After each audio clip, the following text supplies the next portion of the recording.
Hi, this is Blatherskite. When talking about people's favorite childhood hero, a considerable sum would probably say Batman. That sum would also include me. I like Batman comics a lot. I read many of them, in fact. But what about Batman on the silver screen? Michael Keaton's Batman would probably come to mind because of how iconic he was back in the 80s. Christopher Nolan's Batman would probably come to mind because of the incredible piece of art that was The Dark Knight. But I'm not going to talk about that today because I think everyone already know how good that movie or that interpretation of The Dark Knight was. What I want to talk about is Zack Snyder's interpretation of the Batman.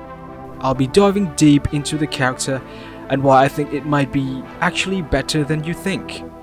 First of all, disclaimer, this video will be about the character of Batman in Snyder's vision and not the movies themselves. All these points are my interpretation of the character, so basically my opinion. Also, this is my first video on this channel and the first video of my character study series. So if you spot any mistakes or if you want to give some feedbacks, just comment, I'll read. Now, without further ado, let's get into it. We first saw Ben Affleck as Batman in Batman v Superman Dawn of Justice in 2016, and opinions were divided to say the least. Some people thought he was too violent, or even that he's not Batman at all because he killed people. But some thought he was the perfect fit for the role, as an older, more violent Batman that has lost all hope, and also his no-killing code. From my perspective, I feel like if you only look at him in BVS, then his character won't be so interesting, even though he had an arc in that movie. It didn't feel so defined. But if you also watch Zack Snyder's Justice League, then his character will be more and a lot more intriguing, as you will be able to see obviously more development. So let's start with BVS.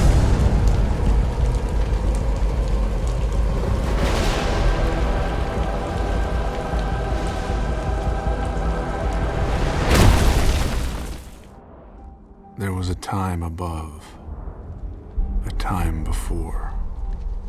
There were perfect things, diamond absolutes. Things fall, things on earth. And what falls is fallen. In the dream, they took me to the light, a beautiful lie. There was a time. This quote means that his time living has fallen badly since his parents died.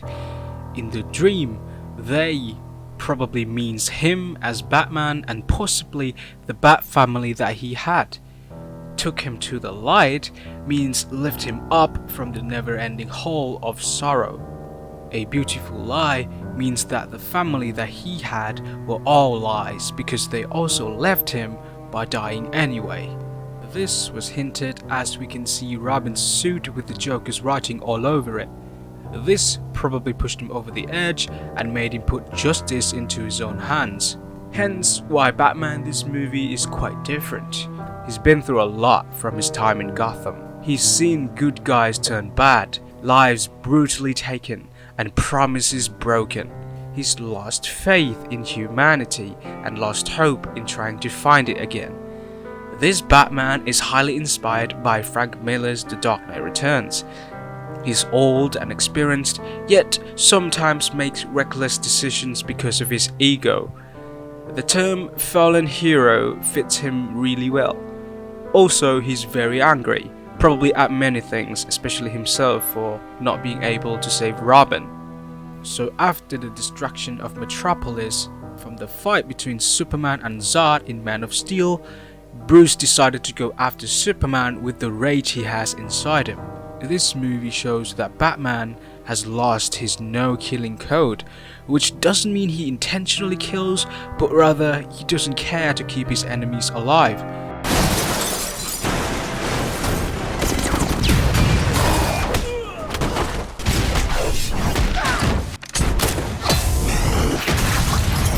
started branding criminals so that when they go to prison, the executioner will be waiting for them. Therefore, it wasn't Batman who killed them. He branded him.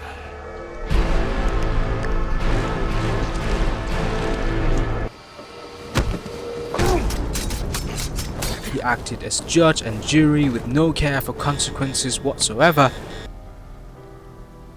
Everything's changed. Alfred knows of this, and of course, Bruce knows of this.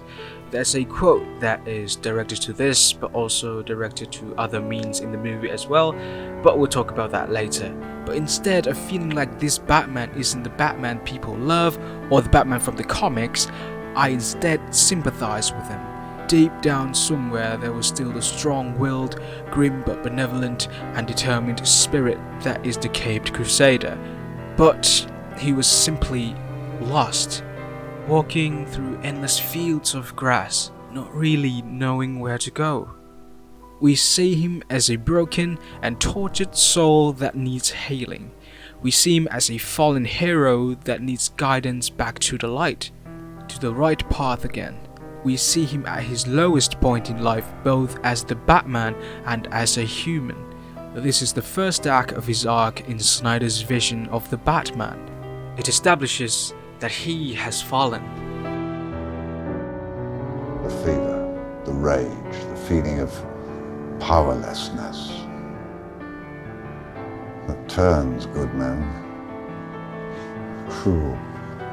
The feeling of powerlessness turns good men cruel is not only directed to Bruce's anger towards the existence of Superman, but also to Bruce himself.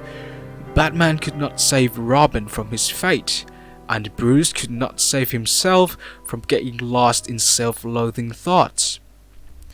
These states of mind all projected into animosity and disbelief that being good is not genuine in existence, meaning he does not believe in the symbol of hope that is Superman. Batman sees Superman as the alien that came to Earth and caused brutal carnage in Metropolis, and also caused the deaths of thousands of innocent lives. At the time of the confrontation between Batman and Superman, Martha Kent, Clark Kent's mother, was taken hostage by Lex Luthor in order to persuade Superman to kill Batman in return for the mother. Superman tried to tell Batman this and was even asking for help, but with all the hatred in him built up to this point, of course he wasn't listening. So they fought.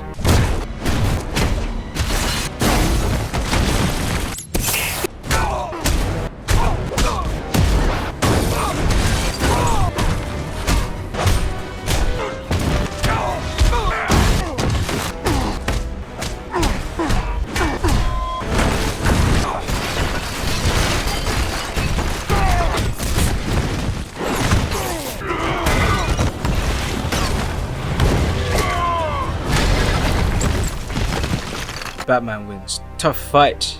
Anyway, there's many interesting things that Batman said during the fight. You're not brave.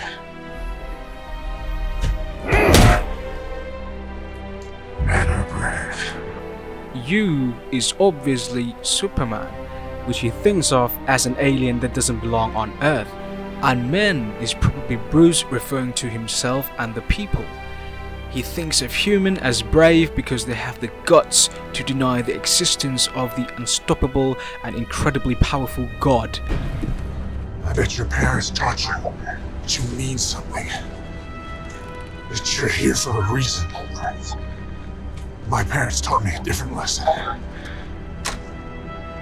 Dying in the gutter for no reason at all. You're here for a reason means there has to be a reason why someone is born into this world, or rather arrive here on this world. Meanwhile, there's no apparent reason for someone to die in some nowhere place. They taught me the world only makes sense if you force it to. The world can only make sense if Batman forces it to be, meaning for his method as the guardian of Gotham to work, he must force fear into his enemy's mind, which leads to him eliminating Superman. For Bruce, The world makes no sense if an alien can rule it, which is only theoretical because we only see glimpses of a world ruled by a tyrant Superman in the nightmare sequence. In the dream, we see Batman using guns to kill enemies. This shows that Batman will go the distance, no matter how far, in this case to the point of shooting people, to stop Superman. That is, if the tyrant Superman world ever happened. Anyway, back to the Martha scene. At this point, Batman was really going to kill Superman with the kryptonite spear. Then Superman said, You're letting him kill Martha!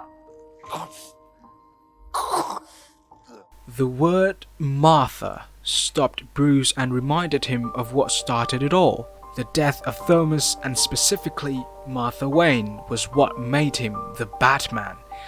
Why in God's name would you say my mother's name? How can you possibly know her name? Were probably the questions in Batman's head.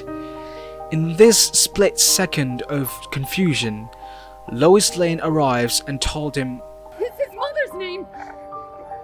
It's his mother's name. it's his mother's name. That Martha is the name of Clark's mother. Clark's mother? Superman has a mother? This is the moment Bruce realizes the humanity in Clark. In Bruce's perspective, the fact that Superman has a mother, and more importantly care about her, humanizes him. He became aware of what he was doing. He was going to take a life of a child that has a mother. He was going to become the very person that killed his parents, Joe Chill. And the fact that he's the one making the final blow instead of Clark shows many things. It brings out the feeling of powerlessness in Clark, which is also what started Bruce's rampage on Superman. The feeling of powerlessness that turns good men cruel. This now also applies to Superman as well. Think about it. Lex Luthor having Martha Kent as hostage is the only thing that makes Superman go fight Batman. Superman was powerless against Luthor, and he couldn't do anything about it except doing what Luthor wants, and that is fighting and killing Batman. And doing what Luthor wants is exactly what turned a good man, that is Clark, cruel. Insert quote. No one stays good in this world. Bruce clearly saw all this and eventually gave up his mission. All the rage inside him was thrown away with the spear. He felt bad for interrupting Clark from saving his mother, and with Superman weakened, Bruce promised to rescue Martha Kent instead. Now, Batman knows what he has to do. He has a purpose. A rescue mission was exactly what he needed to remind him what he meant. At first, Batman was simple. Fight crimes and protect the people of Gotham. He was a guardian, and he acted like one.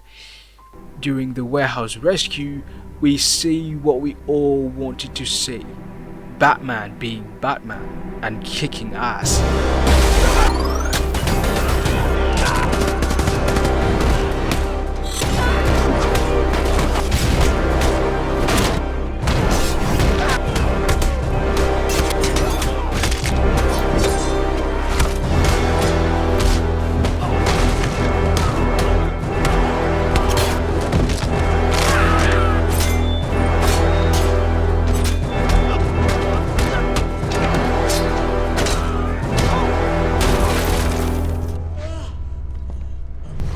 He was violent for sure, probably from the fact that he's been doing this for so long and he knows what he needs to do to keep it effective. But still, he does not save his enemies, which bothers me a tad bit.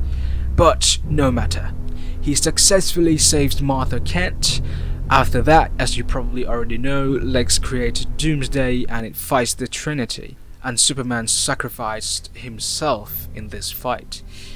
This particular sacrifice reminds Batman that he was the person that killed Superman, not Doomsday, because if Batman had not gone after Superman, Lex would not have the opportunity to take either Martha or Lois as hostage, And also, Superman would be able to take care of Luthor instead of letting him manipulate him and enter the Kryptonian ship and create Doomsday, thus leading to his sacrifice.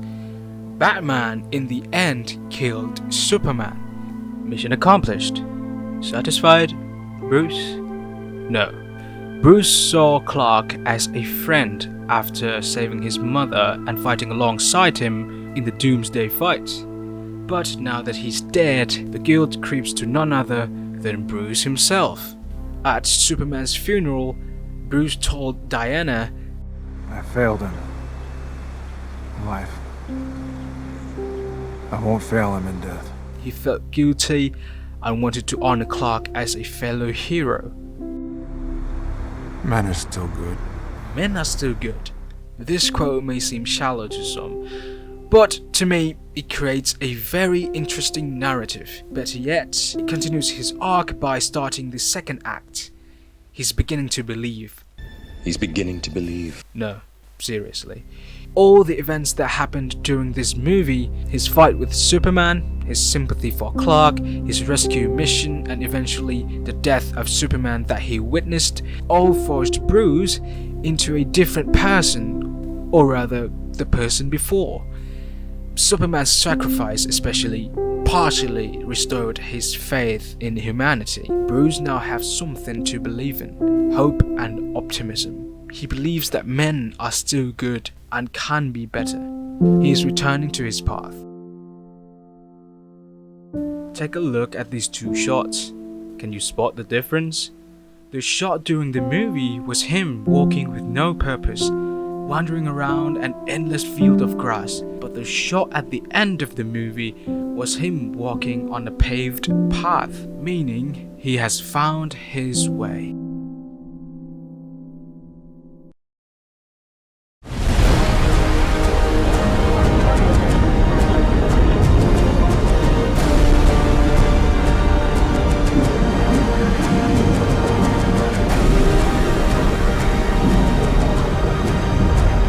Not much Batman in this movie, but there is enough to advance his story. The movie started with the death of Superman, literally continuing Bruce's arc. Bruce felt the need to take the responsibility in bringing together an alliance to protect Earth from an invasion from aliens. This has nothing to do with Lex Luthor. It has to do with him. I made a promise to him on his grave. I spent a lot of time trying to divide us. I need to bring us together and make this right. Bruce's guilt over the death of Superman is what motivates him to go find the others like him, the others like them. Heroes, guardians, people with special abilities, to form a crew, a league, to protect Earth. In this movie, drastic changes are apparent in his character. He's not as aggressive as in BVS. He's somewhat passive and calm most of the time. He's more calculated and deliberate. We see him as an ambitious hero who has incredible determination. He's stronger than ever and have optimistic ideals. We see him as the polar opposite of who he was in BVS, which shows how much Superman's sacrifice affected him, and we sympathize. At least I do. He believed that there is an attack coming. Even though he has no proof, no statistics to back him up, he still believed that there is an attack coming. He believed that after Superman died, there is no guardian, there is no hero. He has to go find them and bring them together, unite them. He had faith that the age of heroes will come again. It has to. And so, he starts with Aquaman. Arthur Curry, also known as Protector of the Oceans. The Aquaman. His interaction with Aquaman was somewhat interesting. Arthur was the Jerry, and Bruce was the Tom. Bruce tried his hardest to persuade Arthur to join the League. He sees the quote-unquote good in Arthur. He believes that Arthur is a good person that wants to help other people. That's why he wants him to join the League, and not just because of his superpowers. I mentioned quote unquote because in this movie, after the death of Superman, Bruce believes in genuine good in people. Ever hear of Superman? He died fighting next to me. My point exactly. He believed we were stronger together. We owe it to him. I don't know anyone anything. He admired Clark and will do his best to honor him. But despite his efforts, in the end, Arthur didn't agree to join. Yet.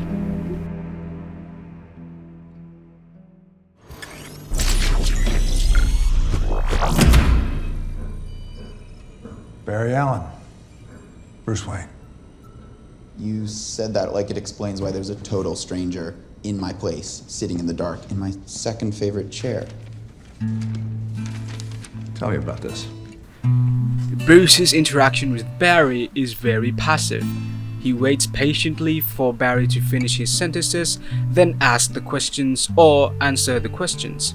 He mostly walks around, smiling, listening to Barry rambles, which is a good touch to his more light side of his character. To me, in a way, he's like an uncle to Barry, and their relationship could be really fun in the future if we get the chance. But anyway, moving on. Diana, if we're gonna do this, you're gonna need to be open to more things that we have. You know. I'm sorry. That's okay. Don't worry about it. It happens. I know that I didn't touch on Bruce and Diana in the BVS section of this video, but that was because their interactions were so brief. Here, however, we can clearly see that they have developed some type of bond towards each other. Both Bruce and Diana fought alongside Superman and witnessed his death. They bonded after that and became good friends. In this movie, they became even closer. With the two of them being the starting lineup of the Justice League, they are the ones that have to go out and find the others. Their interactions are great, nothing special, but in the future, if we have the opportunity, these two can go a long way, trust me.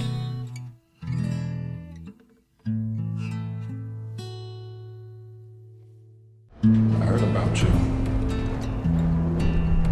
Didn't think you were real. I'm real when it's useful. To be perfectly honest, there's not much between Batman and Cyborg, at least in this movie, rather than Batman encouraging Cyborg on doing things. Other than that, there's not much yet, but I'm hopeful that there will be more of them in the future, even though Warner Brothers will probably not continue this universe. Sad. Anyway, that's all the League members that have interactions with Batman in this movie, at least before the end. So, to summarize, Flash joined, Cyborg joined, and eventually Aquaman joined. Batman finally brought the team together. He fulfilled his promise. Master Wayne. You did it. You put the team together to fight this war. You've fulfilled your promise. But to try to do that, I mean, your guilt's overcome your reason. Not all the king's horses, nor all the king's men could help. Alfred, for once, I'm operating strictly on faith, not on reason. Faith, and not reason. In this scene, Alfred is trying to persuade Bruce to not mess with the boxes because of the consequences that can come after. But Bruce had faith that Superman will come back, and he will not back down from something he believes in. There's another scene like this one, which is the scene of the crew before they enter the ship and go fight in the end. He'll be here, Alfred, I know it. What makes you so sure? Faith, Alfred! Faith! This line unironically gave me goosebumps. The Batman that we see before in BVS was a person that always relies on statistics and logic. He would never put his faith in something as untouchable as hope. This world needs you. In fact, he never had faith in anything other than himself. But the fact that he had hope for Superman to return and join the League in saving the world, while also fixing his relationship with Clark and becoming best friends with him. Not enough what you did. I did a mistake, that's all. All these things initiate the third act of his arc. He's rising.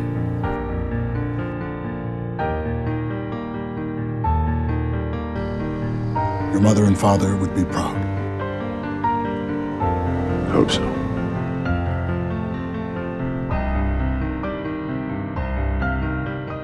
And thus puts an end to his character arc in Snyder's vision. But I believe his story isn't over just yet, and there is still a lot that can be dissected after this, but who knows what Warner Brothers will do with this universe in the future. Anyway, that is the end of this video. Whether you agree with my interpretation of this character's vision or not does not matter, because in the end, art is subjective, as broad as that term is. I hope you all enjoyed this video. Leave some feedback in the comments, like, subscribe, all the YouTube stuff, and I'll see you in the other videos if I do make them, that is. Anyway, goodbye for now.